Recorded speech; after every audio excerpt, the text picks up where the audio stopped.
Hello, everyone. Thanks for joining us. We're here today with Reverend Dr. Curtiss Paul DeYoung, author of a book titled The Risk of Being Woke, Sermonic Reflections for Activists. Curtiss is a racial justice academic, author, and activist. He is presently serving as an adjunct professor at United Theological Seminary of the Twin Cities and the University of St. Thomas in St. Paul, Minnesota. He served as the co-CEO of the Minnesota Council of Churches, which has programs in racial justice, refugee services, and interfaith relations. Curtiss previously served as the executive director of the historic faith-based racial justice organization, Community Renewal Society in Chicago, with its unique programmatic combination of church-based community organizing, policy advocacy, and investigative journalism. Curtiss was the inaugural professor of Reconciliation Studies and co-chair of the Department of Anthropology, Sociology, and Reconciliation Studies at Bethel University in St. Paul, and he served as an adjunct professor at McCormick Theological Seminary in Chicago. Curtiss has served on staff at congregations in Minneapolis, New York City, and Washington, D.C. He consults and speaks nationally and internationally with extensive relationships among activists and peacemakers across the United States and in South Africa and the Holy Land. He's an author and editor of 13 books on racial justice, reconciliation, social justice activism, and cultural competency. With South African anti-apartheid activist Alan Bozak, he co-authored Radical Reconciliation, Beyond Political Pietism and Christian Quietism. Curtiss has been married to Karen since 1984, and they have 3 adult children. And you can learn more about this book and other of Curtiss's work at judsonpress.com. So Curtiss, welcome and congratulations on all of your work. Thank you, Brian. It's great to be with you today. So before we go further, is there anything else that you'd like people to know about you? I think you covered it pretty well, but I will say I'm seated here in my home office. I live in Minneapolis, 10 blocks from where George Floyd was killed, which Wow. is now called George Floyd Square. 10 blocks. That's pretty close. Yeah, And I know that event, I mean, it had an impact on the entire world, but it certainly had an impact, big impact on Minneapolis. right. And we just recently celebrated the 5-year anniversary of that, and where we could obviously remember and reflect, see, obviously family members were here, so to join them in their grief, but also to talk about the kinds of um, work that came out of that event and what Mhm. positive outcomes had happened. Cool. So before we talk about the book, can you tell us about your other work? You're involved in a lot of different things, which is wonderful to see. Sure. So I think my life can best be summed up as I can't quite decide what I want to do. I spend part of I've spent seasons in the academic world, seasons running faith-based nonprofits. I've also been pastor of a local congregation and on staff. And so, but all sort of the central focus around racial and social justice and the process of reconciliation in our society. So I've retired from the Minnesota Council of Churches, and so I'm a teaching adjunct, as you mentioned, doctoral students at a seminary and Gen Z undergrads at a local Catholic university here, and I'm back doing some writing again as well, and just staying engaged in the community. Sure, sure. Well, it's great to see your commitment over a long period of time to racial and social justice. Right. Much needed in our society. So let's talk about the book. As I mentioned, the title is interesting, obviously, The Risk of Being Woke, Sermonic Reflections for Activists. So how did that book come about? Well, the book is a collection of sermons that have sort of been adjusted to be more reflections, but not losing that sermonic feel. Uh, in 2014, I moved out of academia back to working in community and direct racial justice work, and went to Chicago. And so since that till the last 10 years, I would say, this book is a reflection on sort of what we engaged in.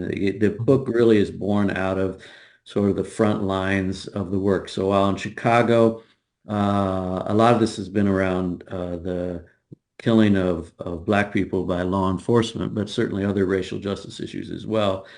And when I went to Chicago, Laquan McDonald had been killed, and there were protests occurring shortly after arriving there. I was in Ferguson shortly after that had emerged, not knowing that all that was preparing me for a return to Minneapolis to work at the Minnesota Council of Churches in the season that George Floyd was killed.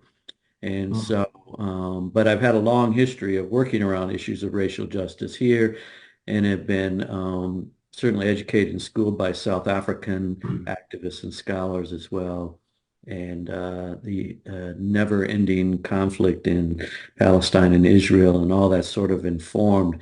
But this book was sort of emerged out of that season of George Floyd and pulling that together and trying to make sense out of what was happening. Hmm. Hmm. So, I guess, one of the things we have to address first is the term woke, right? Which has had, I would say, a lot of different usages. Yeah. Um, what would be your definition of it? Yeah. So the the term woke comes out of the African American community. It was definitely used in Black vernacular, basically to stay awake. Racism is real. Stay alert. Don't be caught by surprise that racism is here. And it dates back, at least as far as I can see, to the 1930s. Hmm. A blues musician named Leadbelly did a song on the Scottsboro Boys, which was 9 young Black males that were falsely accused of raping a white woman and then were put on trial, nearly lynched. And so in his reflection on that, in the Smithsonian recording of that, Hmm. after the song, he says, "Stay woke, be aware." Hmm. The Hmm. context of racism. So it kind of returned. I mean, it was used off and on, but it returned really to the kind of the mainstream during the Ferguson protests, where protesters in Ferguson were again saying, "Stay awake, stay alert, stay Hmm. woke. This stuff is real that we have to deal with." And then it began to kind of morph into a broader term used by folks working for social justice to say, in a sense, the same idea: stay woke, stay awake to the realities of injustice.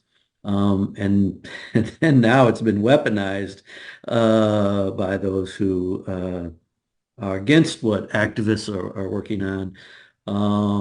And so they've created all kinds of new phrases like wokeology. I mean, that's a word I'm not sure that's made it to Webster's yet, but and it's as a way to kind of use against folks. And so as I was actually the opening chapter comes from a sermon I preached called "The Risk of Being Woke," which was taken from the um, the death and raising from the dead of Lazarus, which is central in the kind of Palm Sunday story in the Gospel of John. And so I was working on that, and for April 2020, and then COVID hit, and I got canceled for my preaching. And so a year later, I'm reflecting back on that text with some preachers that were doing a conversation series during the pandemic for their Sunday morning. They invited me to join them, and I got asked in the midst of this conversation, well, you're a preacher. You went to Howard University School of Divinity. They train a lot of good preachers there. You must have a title for this sermon. And I just kind of out of the blue said, "The Risk of Being Woke." And the reality was, what had struck me about the text was that Jesus had a death sentence on him, of course, by the ruling leaders in Jerusalem. But when Lazarus was raised from the dead, he was drawing so much attention to Jesus and so many followers for Jesus that they put a death sentence on him as well. And I Hmm. thought, wow, that's a real risk to be too close to Jesus, too aligned with Jesus. And then the idea of him being raised from the dead In fact, Jesus says that he's going to wake up or Hmm. Lazarus, woke him Hmm. up, Yeah. and so that the all kind of came together. Wow. Well, it's a great term. Yeah. I really was, excited when I saw that that was the title of your book. hmm So, who would you say that the book is most intended for? Yeah, I think it's intended for uh, faith-based activists. So I didn't want it narrowly defined as a book for preachers. I wanted it to be more broadly, but certainly people that are committed to working for social justice. And but I wanted to still have a sermonic feel to it so that the preachers would also appreciate it. And even as I wrote the book, I decided to include footnotes, which you wouldn't nearly need to do in this kind of a book of reflections, but I thought I want people to also see where the insights for this book are coming from, which is a very multicultural collection of scholars. Hmm. Is that's how you do this work. We don't do this alone. We do it in conversation with and others who are also thinking about these issues. So I definitely think, but it's written in an accessible way, so that persons sitting in church, persons who are activists in the streets and maybe haven't been in a church for a while, can still engage and understand and hopefully be inspired by it. So it's kind of your message is to stay woke. Exactly. Yeah, it's a word of encouragement during and certainly in this season, Mhm. 2025, the book has even become more relevant. So the book's divided into three sections. Can you talk about how it's organized? Sure. So first, I thought that it's important that people know that the Bible speaks about justice quite regularly. It's a central theme, and so the idea of racial justice shouldn't be foreign, but a lot of folks do not hear that in their Sunday morning sermons. And so I thought it was very important to make the case. So first, this is that we are called to do this work of justice. So the opening section is just a collection or a reminder of the centrality of social justice in the Bible. Uh, Second section reminds us that we don't do this alone. We do this in community. And so there's some reflections there that are built around texts that speak to the importance of community. In fact, I open that section with a short passage about Jesus at the cross and his mother's sisters and Mary Magdalene and kind of building this sense of community even at the cross and how that's so central. And then I think third, again, a reminder that we don't do this alone, that God walks with us in this work, that God is with us. And so that we need to intentionally be focused on a life of contemplation, or as my favorite writer, Howard Thurman, would call it mysticism, but that link, that direct kind of link to God, so the three parts really are the call to action centered in our scriptures, the call to do this work in community, and the call to stay rooted in a deep relationship with God. Hmm. Hmm. Cool. So do I understand correctly? There's actually a soundtrack associated with the book too? That wasn't in the original plans, but yes, that has happened. So, being here in Minneapolis, the gospel music group here, the Sounds of Blackness, are have been around for probably 50 years now, I think, Hmm. emerged as a gospel group out of McAllister University and have taken a life of their own and are very well known internationally, in fact. And it come out of that era of Prince and others, what they call the Minneapolis Sound. They're the Hmm. Minneapolis Gospel Sound that comes out of that Hmm. season. Anyway, so living here, I've gotten to know their director, Gary Hines. And many years ago, in fact, one of my early books on Judson Press was simply called Reconciliation, Our Greatest Challenge, Our Only Hope. And I had actually I hadn't met Gary, but I knew about him and their music. So I sent him a copy of the book and he read it and said, you know what? I've just written a song called Reconciliation. Ah, And this is like 20 plus years ago. wow. So we sort of coordinated and got to know each other and actually had the opportunity to preach at a church where they were providing the music and they did the song Reconciliation. So that was the history. So he and I have stayed in touch through the years. And so when this book was, getting to the point of publication, I sent him some of the materials, and he said, "You're not going to believe this. I've been in the studio the last couple of days writing a song called Woke." He had no idea that I was writing the book. I had no idea he was writing the song. Of course, as people of faith, we like say, well, look what God's doing. And it's a powerful soundtrack available on YouTube Yeah. and through the Judson Press page that really captures, and a lot of it's filmed right at George Floyd Square, so it makes that tie-in as well. And so that was sort of some icing on the cake along the way. And so we've been able to kind of promote each other's projects. That's very cool. So I'd like to read from a couple of the endorsements for Sure. the book. This one's from our author friend Brenda Salter McNeil, Yes. who says the book challenges people of faith to intentionally intersect the pulpit with the streets. So what are your recommendations on doing that? Tying the pulpit to the street. Yeah. Well, first, let me, say that Brenda Salter McNeil, as you know, is an amazing person. Yes. And just now, in the last month, I think, is retired as a professor of reconciliation at Seattle Pacific University. But we've known each other for years and kind of journeyed together, supporting each other's work. So I was just very pleased by her endorsement.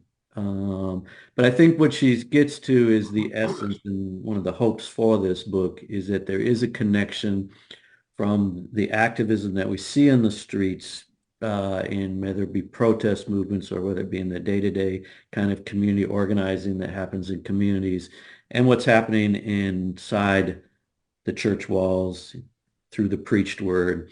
There needs to be an intersection. Many years ago, the theologian Karl Barth they claimed he said this, that when you're preparing your sermon, you need to have the Bible in one hand and the newspaper in the other hand. And the idea is that preaching, that what we do in church relates to what's happening in the world or in our neighborhood.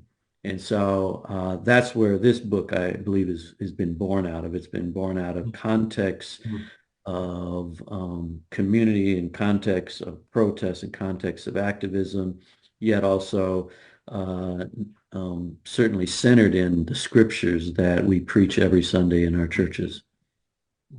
Very cool. So here's another quote. This is from J. Alfred Smith Sr., a pastor emeritus and professor emeritus of the Berkeley School of Theology, who says, no one is better qualified to write about the risk of being woke than activist scholar Curtiss Paul DeYoung. This book is one of the most moving and powerful books that I have read in the past year. That is really quite a commendation. Mhm. How did you make the book so moving and powerful, as he says? Sure. Let me first say who J. Alfred Smith is. Dr. J. Alfred Smith, who's in his early 90s now. He's an iconic Baptist preacher out of Oakland. And so to get those words from him are amazing. Noted preacher. His church was very much a community-based church. And he has read some of my books. So to put this one on the pedestal that he did was really quite amazing.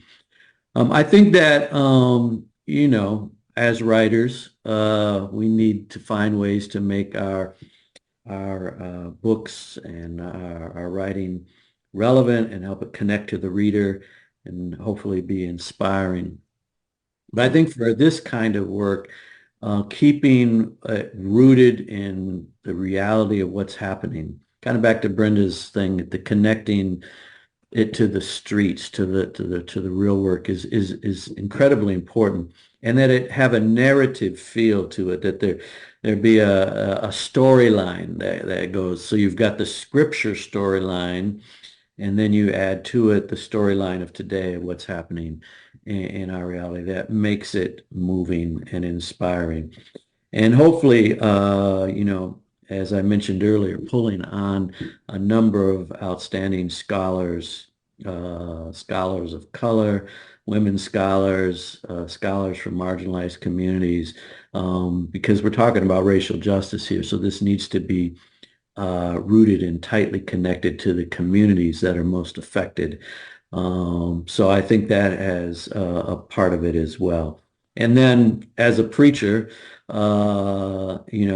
who's now putting this down on paper, to try to still have it feel that not only does it appeal to the eye, but it's as though you feel like you're almost hearing the Mm. message, I think is important as well. And so for J. Alfred Smith to say that, who was one of the great preachers of his era, that's amazing. Yes, yes, absolutely. So I sometimes get frustrated by books that will do, an analysis of an issue or the history behind an issue, but don't really address in any kind of substantive way, what do we do about it? Right. So how would you say this book answers that question? Sure. So I think that again, because it's rooted in real issues, it almost has to speak to what's happening. But it is easy, and being an academic as well, it's easy to just sort of stay in the analysis or stay in the history or make a case for why this is happening. So it felt important to me not only to motivate people to get out into the work, but to actually try to, in some of those chapters, really talk about what that would look like. Mhm. And so there's a chapter where I talk about reparations, and which is a hotly contested topic. But I root it in what I think was happening in the early church that had very much of a reparations-like feel to it, and then spoke about what it means today. And again, being in Minnesota, which has some of the highest disparities in the nation around race and class, we feel a great need to try to repair what has been broken in society. So to speak to that, or to speak about how we do racial justice in a chapter where I focus on out of Egypt I've called my son. I use that text. But what does it mean as a white person to be a part of work around racial justice?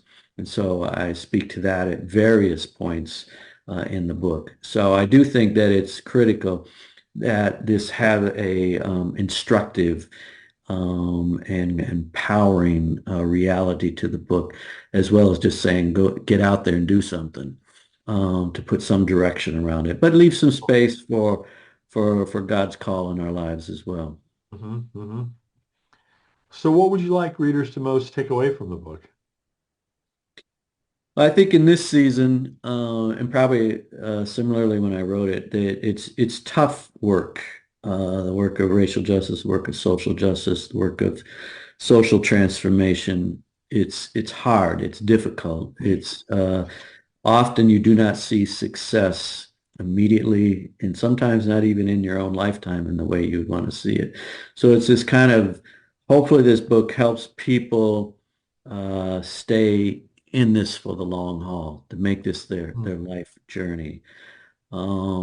As Iva Carruthers, who wrote the foreword to the book, who's again an amazing elder in this work, says keep it by your bedside so you can read it when you're struggling, and Mhm. that's the idea of the sermonic feel, that the shorter chapters so they can be read in a way that you can put the book down, you can pick it up, you can put it down, you pick it up, and but to keep people in the work, I Mm. think is the most thing that's most important for me.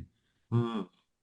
So you mentioned that you're spending some more time writing. Are there any new books or other kinds of projects that you can talk about coming out? Sure. So I'm working on so I wrote a book in 2007 for Fortress Press called Living Faith, How Faith Inspires Social Justice. And it was a look at 20th century faith-based activists. It's an interfaith approach.